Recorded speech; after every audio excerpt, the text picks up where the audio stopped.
जय शिवराय. बलिदान मास दिवस 8वा. विसरू कसे कधी आम्ही शिवबाव्रताला, सोडू कधी न कधीही धरिल्या पथाला.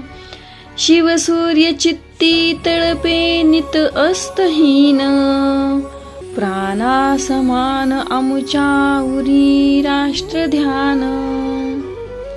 या श्लोकाचा अर्थ असा आहे, ज्याप्रमाणे शिवछत्रपतींनी दिलेलं स्वराज्य व्रत हे शंभू छत्रपतींनी आपल्या चित्तात साठवून ठेवलं, त्याचप्रमाणे आपणही आपल्या महाराजांचं अपूर्ण राहिलेलं स्वराज्य स्वप्न हे न मागे फिरता न हारता पूर्ण केलं पाहिजे. राष्ट्र हे आपल्याला आपल्यापेक्षा मोठं असलं पाहिजे आणि त्यासाठी बलिदान देण्याची जरी गरज पडली तरी मागे न फिरता आपण पुढे आलं पाहिजे. आणि ही शिकवण छत्रपती शिवाजी महाराज आणि धर्मवीर संभाजी महाराजांनी आपल्याला दिली आहे. जय शंभूराजे.